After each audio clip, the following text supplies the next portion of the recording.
Welcome to Public Power Underground, Northwest Public Power's premier weekly infotainment series that covers Northwest public power and public power adjacent news.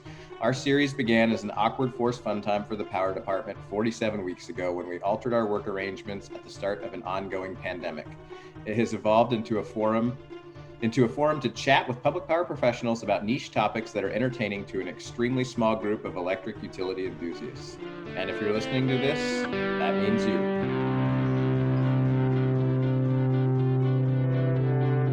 On today's show, we'll get an update on Northwest power markets on Arin Reports and check in on public power and public power adjacent news on Public Power Desktop, where we talk to the publisher of the Energy News Digest, the legend, Joel Myer, and friend of the Underground, John Morris, stops by to talk about electric vehicles. I'm your host, the voice of the Underground, Brian Fawcett, and I'm joined by the star of Arin Reports and co-star of Public Power Underground, financial analyst Arin Guillory. Good afternoon, Arin. Good afternoon. How's your week going so far this morning? It's been an interesting week. Really good day yesterday, and a quite an interesting morning for sure. Awesome. Kicking off the weekend strong. Gotta have something to look back and laugh on. Yeah. How about you? Oh, going well. Nerded out with Eric Herringer at Piper Sandler this morning. It was very exciting. There were lots of exciting accounting trigger words like tax exempt and bond ratings thrown out there. It was fantastic. Lovely morning. Tax exempt, that sounds like a great topic. I might have to dive into that further. All right, moving on. Our other co-star of Public Power Underground, the coding wizard of R and Python, our resident Genesis apprentice, a Reddit user, Banjalele virtuoso, and current power analyst, Ian, the neural network Bledsoe. Thanks for being here, Ian. This is very Game of Thrones-y, by the way. I'm really excited about your intro. Yeah, I like the idea of just giving out like 15 nicknames at once, so I don't have to do like a separate event to get each one. So thank you for that.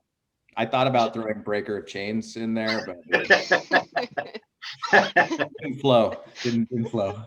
Behold, I am become the destroyer of worlds.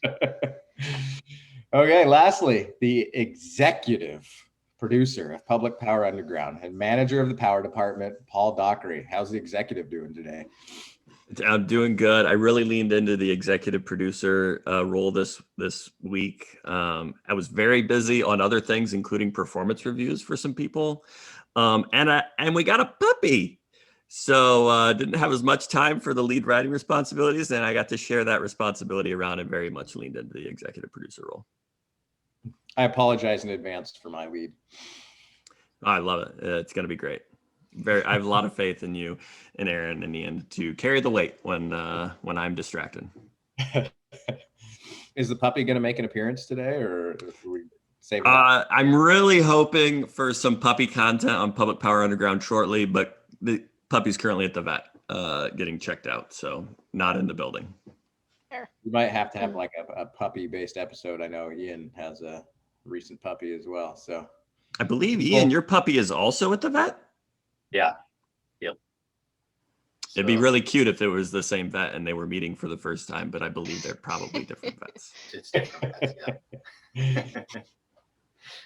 All right, I think we'll get started here. We'll start checking in on power market indicators in the Northwest with our first segment, Arin Reports. Love it. Let's get into it. All right.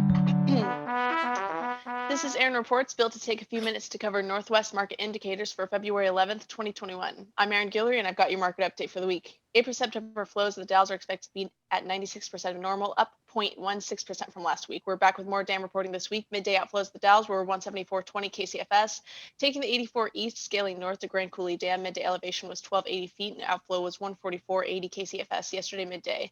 Ensergy aggregates NOTEL sites into snow water equivalent for a basin or hub. Their aggregation of snow for BC hydro generation is 119% of normal. For mid-C, it's right at normal.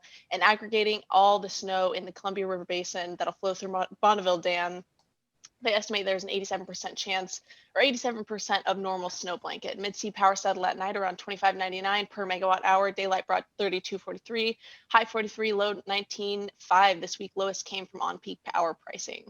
August power at Mid-Sea dropped a skosh at 67.85 this week compared to 68.10 the last time reported on a public power underground. Henry Hub March futures opened at 291 per MMBTU yesterday, and August opened at 3018. Sumas gas in August closed at about a 22.5-cent discount to Henry Hub, indicating that Mid-Sea August power is priced at a 24,000 heat rate. In bond markets, One Washington Public Utility District issued 2 term bonds maturing January 1st, 2044. One 2% borrowing for $47.19 million at 65 bips, and another 2% bond for $48.045 million at 50 bips. The CPC reported SST departures maintained at -0.7 for a Nino 3.4 index and continues to anticipate a 95% chance La Nina will continue through the duration of winter 2021 with potential transition to ENSO neutral during the spring of 2021. Spending a beat at Bonneville's Balancing Authority. Peak load this past week hit 9,200 on February 10th at 7:45 in the AM, a full grand and change up from last week's peak, running parallel shifts across the board. Both hydro and wind gen were about 550 to 600 megs higher in the same interval compared to last week's coincident peak, with hydro gen at 12,100 and conventional thermal units at about 1,200. Wind took a well-deserved break and dropped down to 10 megs from 1750 last week for the same interval. This week in NOAA forecasts, temp in the region has a 33 to 60% chance of being below normal, while precipitation in the region has a 33 to 60% chance of being above normal in the 6 to 10 day outlook, with a 33 to 40% chance of being above normal, with some areas right in the normal range in the most recent 1 month outlook for NOAA. And that's all we've got for this week. Back to you, Brian. Thanks, Arin. Whew. Anytime. So can we agree that the proper way to pronounce the El Nino La Nina index is ENSO, not ENSO? Ooh, I have never heard it pronounced ENSO. I Is think it Enzo is right. There's Enzo Okay, Ferrari. You noted. may be getting it confused with Enzo Ferrari. That's what I was thinking. Is it a Z or an S? It's an with S. an An Enzo. Enso. Thank you for saying that. Yeah. I don't have it. Do I have it handy? I actually don't. I'm not a weather geek. So what is ENSO neutral? Is that just not La Nina or El Nino? El Nino Southern Oscillation is what the acronym stands for. Okay. So Well, I think negative neutral. is La Nina, positive is El Nino, 0 is neither El nor La. I think Or that ENSO would neutral. be the neutral. Yeah. Yeah, I think it's fair to say we are in a pretty strong La Nina season. It does. There were some worries on the Northwest River Forecast Center's most recent hydro update that maybe those La Nina conditions wouldn't translate into a high hydro year that is the normal trend. But I have hope actually this week. You know, we talked a little bit about snow was not trending up as we would like this early or this late in the snow season, but this past week, actually, you did see some snow builds in the, Idaho, Montana Rockies, which for some reason my internet is so terrible that I can't pull up those graphics. There they are. You can see some steps up on these SnowTel sites, which is really helpful. And I do want to give a shout out to Answer for letting us use their indicators on Public Power Underground. We are subscribers, and they have some great aggregation of data. I really like the way they aggregate the SnowTel sites within the basin. So thank you, Answer G. All right, moving on. Next up, we have our weekly walkthrough Northwest Public Power and Public Power adjacent news in a segment we like to call Public Power Desktop. Ian, I think you're starting it off this week. Yep. In our favorite story we've covered since starting Public Power Underground, rude, we're super excited that Seattle City Light is expanding its utility-owned electric vehicle public charging options. It recently installed 5 new EV chargers in Tukwila, Washington, one of City Light's franchise cities. And I'm relatively certain that's how you actually pronounce the name of that city, but please correct me. Not Tukwila, it's Tukwila. If I just say it fast, nobody knows the difference, right? Well, that's what I thought with 1.5 Reports. speed, and nobody will know. I swear I've been on the train and they announce it, but it didn't didn't make an impression. Anyway, they installed 4 DC fast chargers and 1 level 2 charger, which we think is the right ratio of fast chargers to level 2 chargers.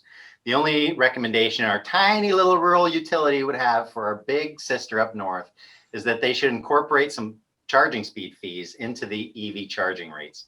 Energy rates alone send the wrong price signals. Let's not focus on our disagreements. Let's celebrate utility-owned charging infrastructure. For more, visit Seattle City Light's Power Lines blog or follow Seattle City Light on Twitter at SEA City Light. So I was so excited about this. I called it our favorite article, but it seems like, Ian, you may have disagreement on whether it's our favorite article we've covered. I mean, you don't, every parent has a favorite child, but you don't tell the child that it's your favorite. Or Well, at least you tell every child they're your favorite. Yeah. I really like the ratio. Go ahead. I was just gonna say the charging speed fee it's interesting. It's timely in that I just checked our plug share ratings, and it wasn't a negative rating, but somebody was very unhappy about our charging speed fee because you know why? It's because it's not normal, but it should be normal. Exactly. Normal. Yep. They're like, well, apparently we should just stay here and tie up the charger and fully charge our vehicle. And yes, like that's exactly. Yeah.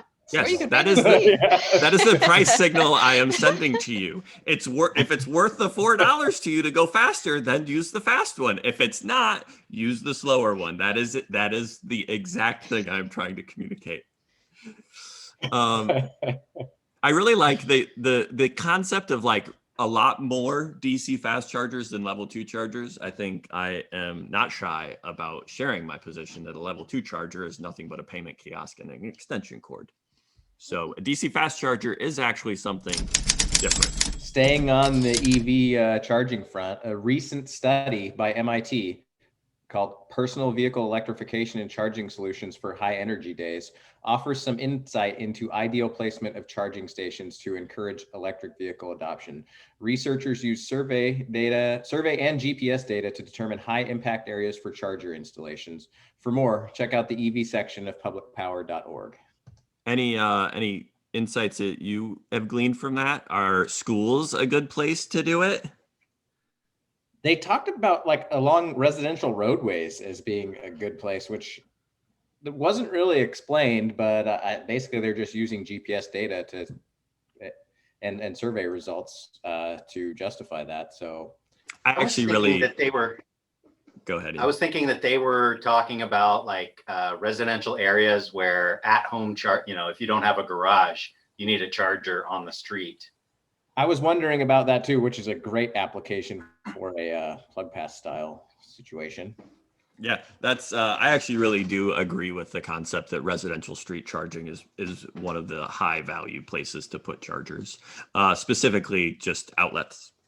And if you have some easy, low cost way to control those outlets, it's even better. So, well, we could just talk about this briefly, but when you go to downtown Portland or somewhere urban, these days you just put in your license plate when you pay for your parking, $1 an hour, that sort of thing. I didn't know that. I don't make it out of the hills very often. I recently. Oh, through Parking Kitty? Mm-hmm. Yeah, or you can use an app. You can put it in on the kiosk if you want to walk to the kiosk. Instead of putting out a deal and putting it in your window. I feel like that could be a fairly easy solution to implement for EV charging, with the only extra step being that you enable an outlet when somebody does that. Yep. Yeah, it's so nice. Oh my gosh. I mean, for the numbers of times that I had to park in the street back when people would go outside. Just kidding. A couple weeks ago, we covered the Ubricity story, which is the UK charging services that just incorporated these outlet style chargers into existing like light structures and things, which to me is the business model for really rapid EV charging adoption. Yeah, the infrastructure is already there. You just got to add an outlet. Yep. Which is very convenient. Okay. So GM won the Super Bowl commercials with their ads starring Will Ferrell punching a globe because Norway has more electric vehicles per capita than the US. The commercial announced that GM will have 30 new electric vehicle models by 2025.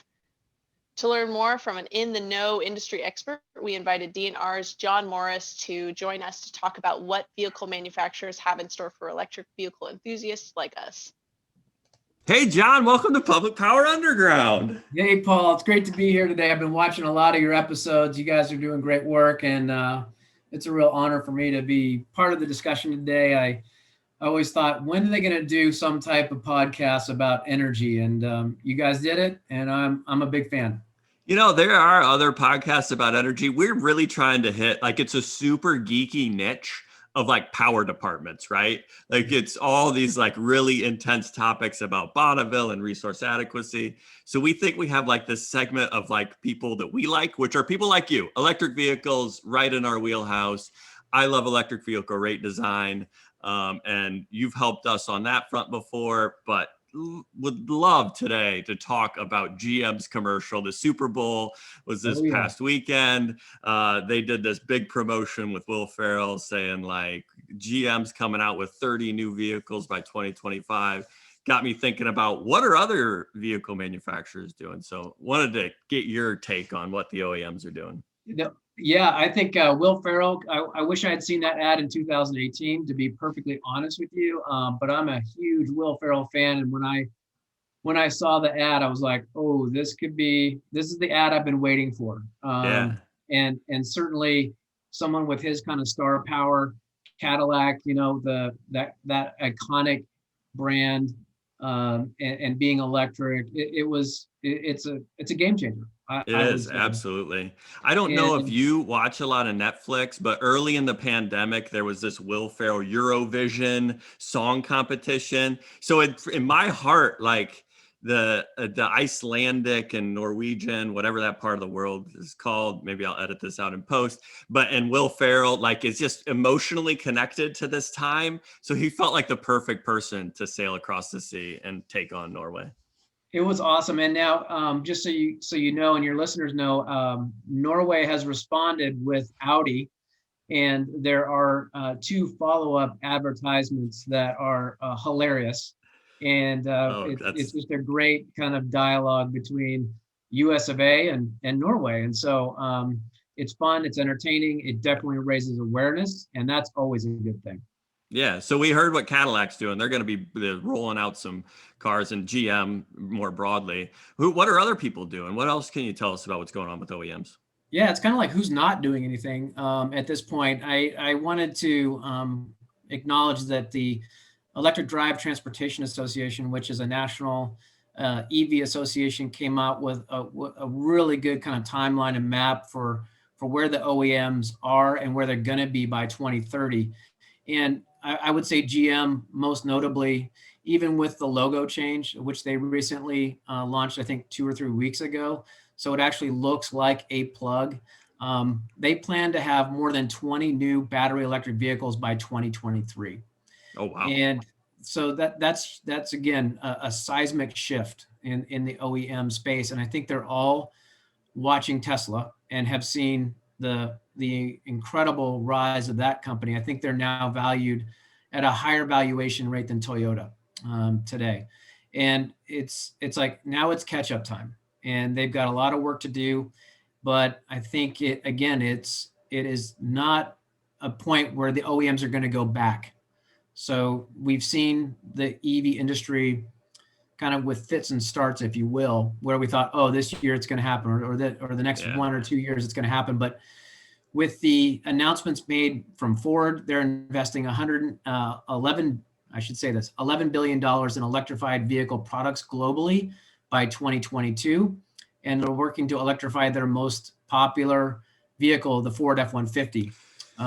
So that's another big game changer. Yeah, the electric truck. So Ford's going to come out with an electric F-150. I don't know if you're going to preview like a Jeep SUV, or like, it sounds like if GM's going to have 20 of them by 2023, you said, is one of those going to be a truck? Because the trucks is the segment for us rural Americans. Yes, for sure. I would say that one of the bigger transitions for Ford is going to be those transit vans. And they're Oh, going to be cool. looking at ways that they can get fleets electrified. So, but everything we're hearing is that yes, the Ford F-150 will be electric, or there'll be an electric version of the Ford F-150 that'll be available. We haven't been able to pin down a year for that yet, nor a price. So we've seen some ads. I don't know. I think it was last year where they had the Ford F-150 pulling the train. And it was the electric version pulling a train. And so that was pretty cool. And yeah, I could say we're on the edge of truck wars. The GMC Hummer EV, they're expecting that to be available by 2022. Base price $112,595, and the first round of pre-orders is already sold out. So wow. If you haven't seen that vehicle, there's some pretty crazy videos out there of what that vehicle can do, including what they call crab walk. And it basically allows the vehicle to move diagonally in between tight spaces. But the one thing, Paul, I wanted to mention relative to the Hummer EV, GMC came out and said that there are specific power requirements for dealerships that want to sell this vehicle. So 3-phase power is a minimum requirement for GMC dealerships that are going to sell the Hummer EV. Which makes a lot of sense. And if, Yeah. a lot of us have dealerships and service territories, and we'll have to think about how to serve those dealerships cost effectively, I think it's really important that we think about that kind of service requirement. I did cut you off when you were talking about Jeep, though. Jeep, I'm a Chrysler family. I love my Chrysler brand. So what's Jeep doing? Yeah, Jeep is actually between the end of this year and into next year, they are announcing they're going to do the Jeep Wrangler 4xe, a Renegade 4xe, and then a Compass 4xe, which to me is they're going to go hybrid first. So that's always cool. As a new car buyer, EV buyer myself, I'm in the market. I'm really looking at the hybrid option right now. I don't want to have 3 cars. I want to see what I can do with the range on a hybrid vehicle. And so any of those more iconic brands like Jeep, Wrangler, Renegade, or Compass that gives me some optionality on at least a hybrid to start, I'm personally interested in. Yeah, I love that idea, especially I assume it's a Jeep, so it's 4-wheel drive. So you can get both range and off-road and a lot of that capability. Did you say a year again? I could always go back in the video, but what year was that going to come out? It looks like on the timeline that I was given permission to use from EVDTA, it's between the end of this year and early next year. So I would say the next 12 months or so, those should be out. Now, luckily we live in a ZEV state. So Oregon is blessed with, we get a number of vehicles that a lot of other states don't get because they're not ZEV mandated. Okay. And being, again, like in the market, I haven't been to a dealership that I didn't want to go look at a car. I couldn't because there wasn't any inventory yet. So again, I would imagine that Jeep will send a number of vehicles to Oregon and Washington. So that's awesome. That's awesome. Yeah. I'm going to ask you like a little bit of like a personal question, deeply personal question. I hope it's not too personal, but sure. Okay. You've got the Tesla truck. You've got this Rivian that looks so cool. I love the look of the Rivian, and you got the Hummer, which if you had, if they're all really expensive. So this is a big hypothetical. If money weren't an object, which would you go with? Okay. That's a great question. And no, it's not too personal. I would say if money wasn't an option, it's interesting because I've always liked that Rivian, and their advertising is always, I'm a surfer. So their ads show surfboards in the top, surfboards in the back. And there's actually this cool storage space in between the bed and the cabin that you could put a small surfboard in there. So I like I like that kind of call to my inner surfer, and that appeals to me. But where the drawback is, the base price is $67,500. And so since money is a driving factor for me, I'm actually more inclined to go with the Tesla. Base price there is $39,000. And even though it's a little bit different shape, they do claim it to be bulletproof. And I would be ecstatic to have one of those in my driveway. I think Back to the Future, totally disrupting the whole truck look and feel. That 80s wedge look, I'm a big fan of that 80s wedge look for sure. It's interesting because I sold a motorcycle, and a guy from Camas, Washington came down in his diesel Ram 3500. And I had to ask, I was like, hey, did you see the ads for that Cybertruck? He's like, oh yeah, my wife and I were talking about it last night. He's like, I can't wait to get that thing. These trucks are they're gonna hit that niche market. It's gonna make EVs way more popular and culturally ubiquitous. I'm really excited about it. Very true. Very true. We're excited too. We think it's a game changer. And everything I'm seeing from the OEMs, end of 2022, the Lordstown Endurance, that's going to be great for fleets. And they've got a great boost of funding from, I believe, Ford. So they're part of this group now, and they're going to do a lot of those fleet vehicles. They're talking utilities all the time about converting some of those. So I'd say the Endurance is a kind of a local, homegrown, American-built car truck story. We want to watch and see how it unfolds. The Endurance?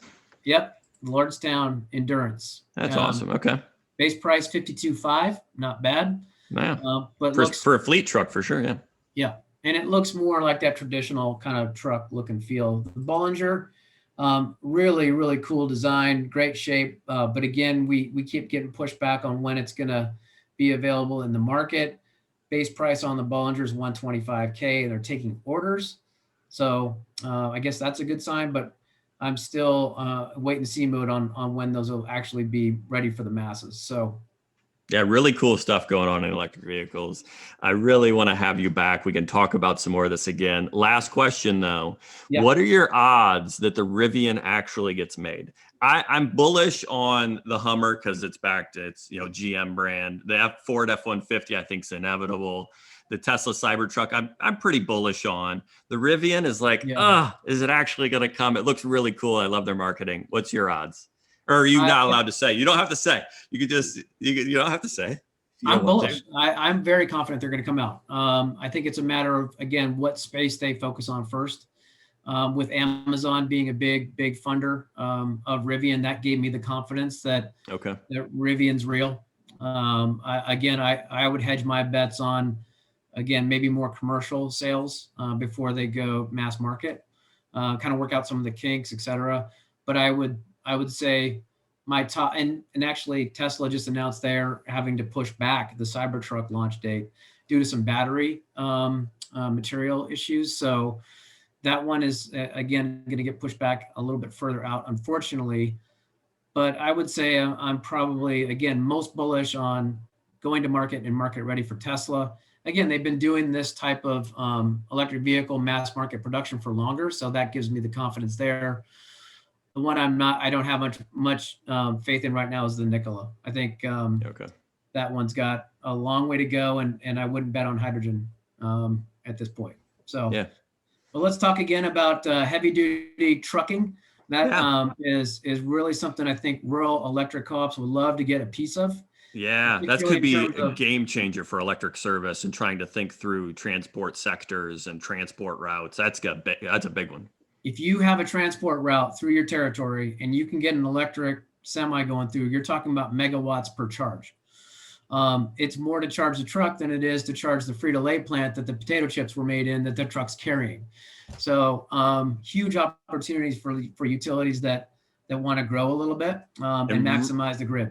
And where I'm going with this. Really important, charging speed fees. We have to price in the cost of serving the load. You can't do this all on the megawatt hours you deliver. That's where we're going to end it. Please come back, John. Thank you for being a friend of the underground. Let's keep in touch. My pleasure. Sounds good. Okay. 8 California Community Choice Aggregators, CCAs, have teamed up to increase their negotiating power, leverage economies of scale, and increase perceived creditworthiness among power suppliers. The new big-time entity serves 2.6 million customers, half, 1 and 2, of the customers of PG&E. For more information, see the full article at greentechmedia.com. On Saturday, Idaho Representative Mike Simpson announced his energy and salmon concept that got scooped by Clearing Up late last week. We briefly covered the concept last week, but we wanted to summarize more this time while still being respectful that we aren't experts in knowing where the touch points are and we have no interest in getting burnt. The proposal is framed by Representative Simpson as an opportunity to end the salmon wars by providing resources to the appropriate stakeholders to account for the tremendous value effectively removed from the region by breaching the lower Snake River dams. Representative Simpson makes clear in his video that he doesn't know whether breaching the dams will allow Idaho salmon to recover, but through a process he outlines as taking over 3 years, he's come to the conclusion that the status quo is unsustainable. The proposal would create a Columbia Basin Fund of $33.5 billion. It would plan for the removal of the 4 lower Snake River dams starting in 2030 and allocated $14 billion for replacement energy to account for both the breaching of the dams and also the lost energy because of the spill requirements to foster salmon returns. It is an ambitious plan. Whether or not it is ambitious enough to move stakeholders to a solution for ending the salmon wars is a topic we hope to tackle with the help from Friends of the Underground on future editions. And breaking news, despite the fact that the lower Snake River dams are still in place, I just got a text message about this. The coho ocean abundance for next year is forecasted to be 1.732 million, with I think over 1.5 million of those going up the Columbia River. So, and that's good. That's great. That's a huge increase, and it shows that the dams are not the only effect on salmon returns. Obviously, ocean conditions are a huge part of that. All right, BPA hosted the first quarterly business review of fiscal year 2021, which is also the first QBR of John Hairston's tenure as administrator. It was a good inaugural QBR for John since most indicators are healthy. The agency's days cash on hand, an indicator that was at the heart of the reserve surcharge policy, is at 91, which is right in the target range. Each business unit is within their target range as well, which should allow us all to take a little sigh of relief. The most dramatic graphic of the day was a waterfall of rate case net revenues to actual net revenues for the quarter, which shows well above projected operating revenues. BPA CFO Michelle Maneri credited higher than expected trading floor revenues driven by higher than expected market prices than in rate case for the Delta. It was constantly reiterated that we're still early in the year and things can and likely will change before the year's behind us.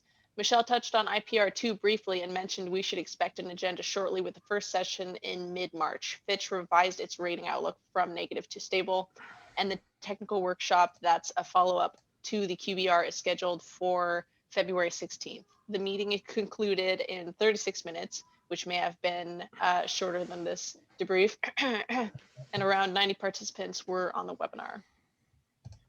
Here I am complaining about the length of my lead, and I think you just went longer. I had to read it a little slowly, though. Public Power Underground, like a great comic book superhero, has a great origin story. It got us wondering, what's the origin story of another great public power institution, the Energy News Digest? Joining us to talk about the oral history of the Energy News Digest is Joel himself, along with Sarah Johnson, Clatskanie PUD's own Customer Relations and Services Manager. Well, hi, Sarah. Hi, Joel. Welcome to Public Power Underground. Hello. So, Joel, this is your first time on Public Power Underground. Are you excited to interact with some really geeky people in power departments? I am really excited about this. Hopefully I'll be talking to kind of my people through this. This is excellent.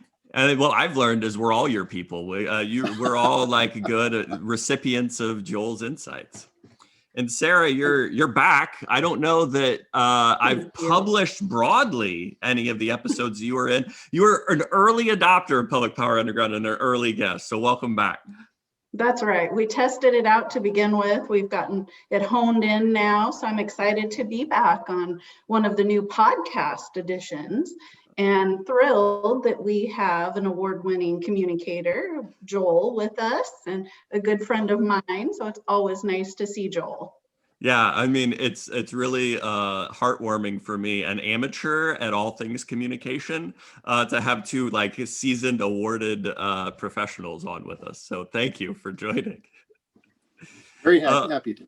So what I wanted to focus on today is like the origin stories. So Public Power Underground has this origin story of like, we're what happens when power geeks that listen to a lot of podcasts try coping with remote work. And one of the things we use a lot in Public Power Underground is the Energy News Digest. And it got us thinking like, what's that origin story? There's got to be some story behind this. So wanted to get your like oral history of the Energy News Digest, Joel. Well, it actually started out as a personal bet. I want to say like 2004, I had gone to a communicators conference and there was a roundtable. People were talking about how they got information about what's going on in the industry, how it might best be used by people within their utilities to find out about, what's the news. And there was one utility there, a very large utility that would definitely have the resources for something pretty broad. And they said that the best job that they had was two people sitting in a room, snipping out newspapers for about 2 or 3 hours in the morning, and then taping the newspaper articles to copy paper and copying them and then sending them through inter-office mail to all their internal folks that were of a certain level of management. And I couldn't help but think, first of all, wow, that's really labor intensive. The second thing that I thought was there's got to be a more efficient and more broad way of getting information that's useful, timely, because by the time you snip it out of the newspaper, it's really not news anymore, and more efficient way of getting it around. So when I came back from that conference, I asked my manager at that time, the manager at Mason PUD3 was Ed Blakemore, would you mind if I experimented with this using online services to come up with some sort of a little compendium of news stories that might be worthwhile to our employees? And he kind of looked at me in that Ed way and then said, go, sure, why not? Give it a shot. And so what I did is I started building RSS feeds based on specific topic searches from Google. And so, for example, I would have one that would be PUD plus electricity or PUD plus telecommunications, et cetera, and then feed those RSS feeds into a reader. And then every morning I'd come in and there'd be the feeds there with information on those certain things. I'd go in, pull out the stories that seemed appropriate, and then copy them into a relatively short, maybe 10-story compendium of news items. And then as it kind of moved along, I started thinking about my old-time radio days back in the 1980s and the organization of newscasts.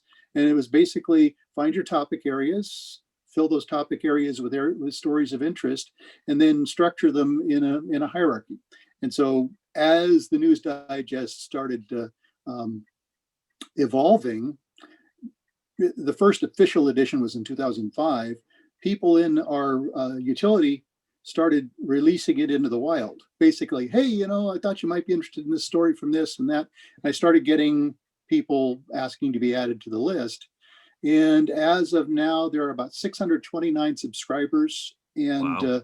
Via the blog site that's on Google, probably about 150 to 200 visit there relatively regularly. I find it very fun. It's right up my alley on stuff I like to do because I'm an information geek. But more importantly, I really like sharing it so other people can be a beneficiary of it, because the more we know, the better we can serve our customers. Yeah, that's certainly my perspective around like the community of public power and this like shared tissue that is really what keeps us bound together in these kind of harder times. And one of the things I find very valuable about like your content is a cultural phenomenon. And you've been awarded. So Sarah, it sounds like you presented the award to him, the Lifetime Achievement Award. Is that right? I did. I got to present at the NWPPA NIC conference.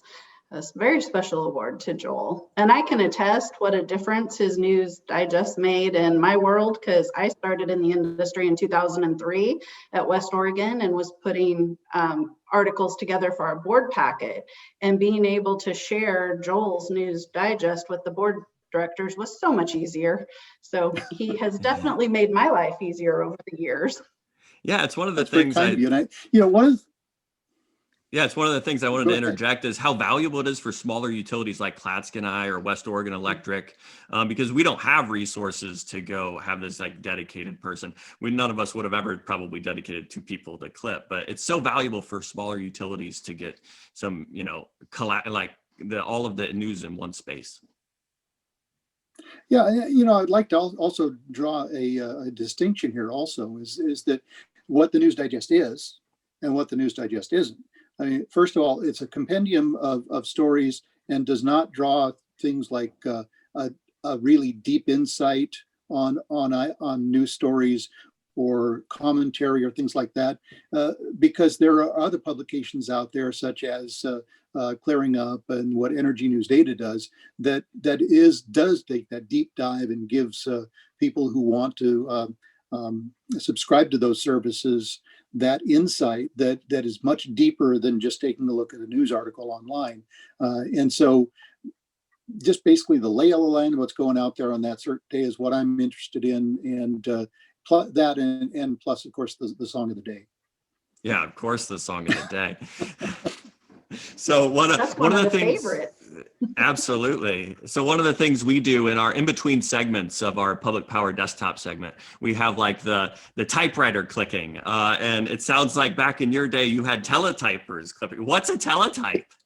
Yeah, well, I take a look at going through the items that are in the News Digest, very similar to when I worked at KMAS Radio in Shelton. I would show up in the morning about 4 o'clock, go back to the teletype machine, which was basically the Associated Press wire service, and it would have been sitting there all night, tapping away, putting a pile of paper behind the machine of news stories from around the world and around the region.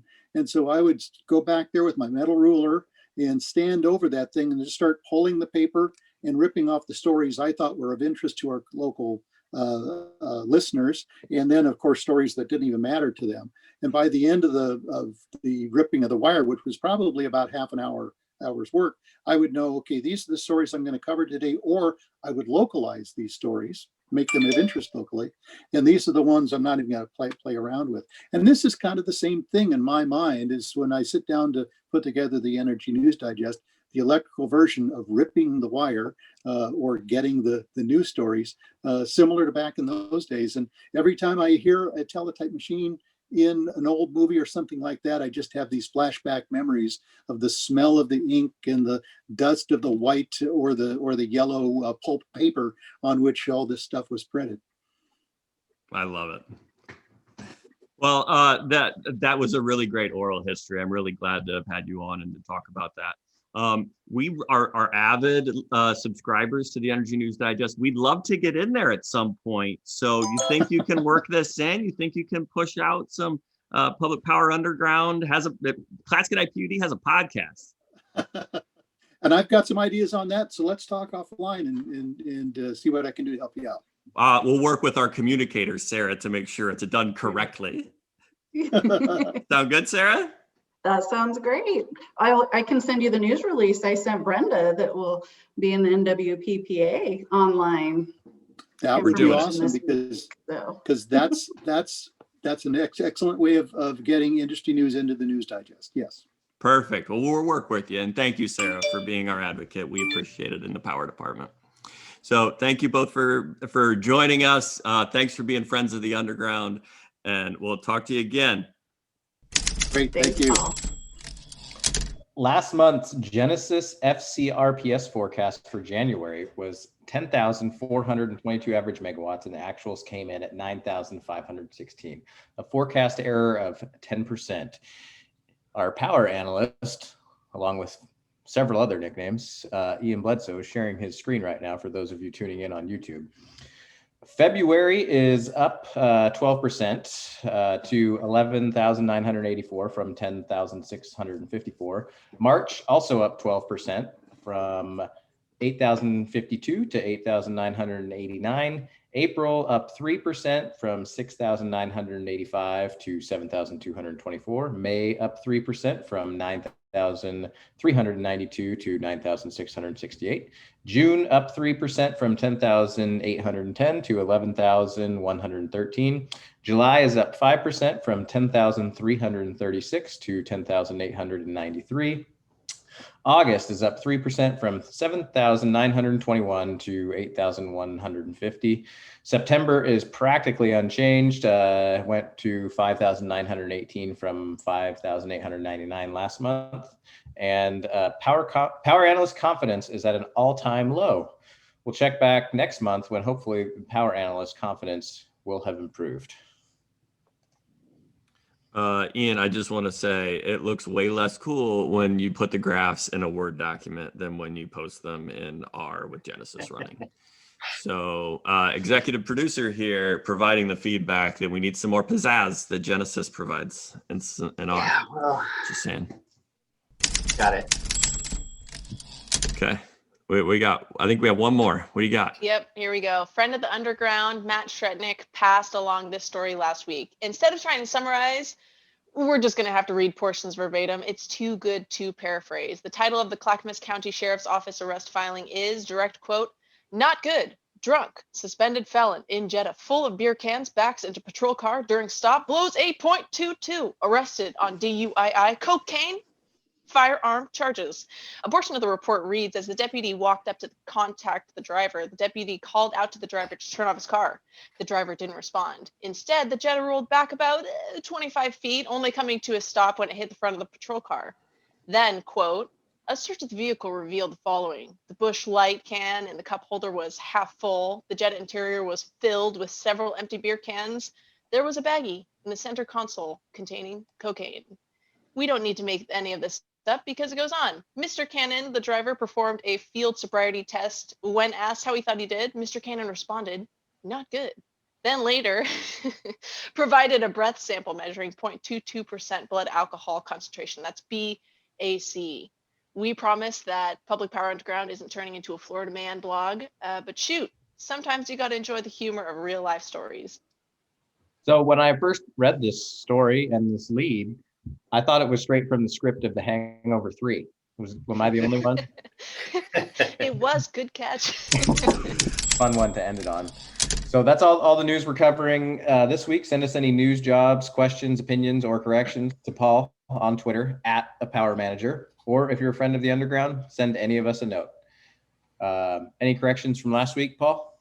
I'm glad you asked, Brian. We did have one correction. Barb Haas finally watched the Karen Heim episode and asked that we correct the record that it was Frank Sinatra, not Bob Hope, that Bob Newhart's debut album bumped from the #1 on the Billboard charts. It's a very important correction.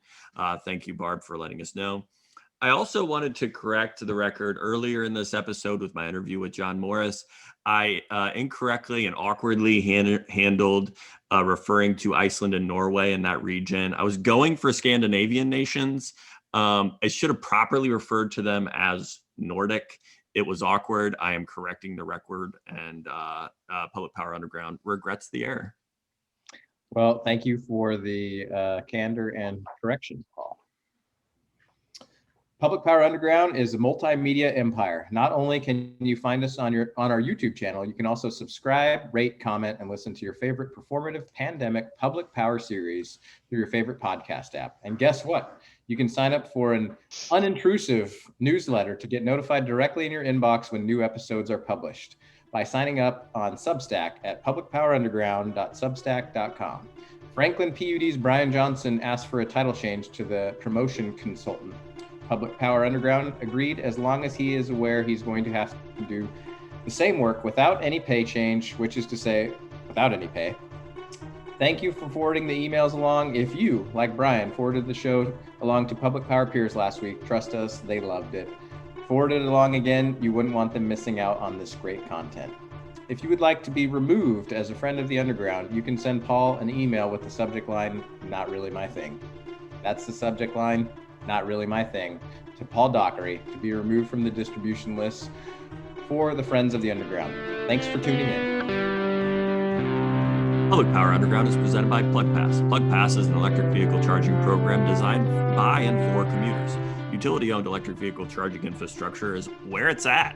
If your utility is considering adopting public charging program, we're here to answer any questions. We'll provide our firmly held beliefs with passion, energy, and enthusiasm. Plug Pass, it's open source. Plug Pass, it's just an outlet. Public Power Underground is a pandemic diversion for entertainment purposes. It's written, edited, and produced by the Power Department. The views expressed here are our own and not the official views of Clatskanie PUD, nor of any person or organization affiliated or doing business with Clatskanie PUD, nor the organization of the guests also appearing on Public Power Underground. Neither Clatskanie PUD nor those appearing on Public Power Underground generate ad revenue from the episodes. We're just trying to get you to say, ha, once. Just one, ha, and we've done our job.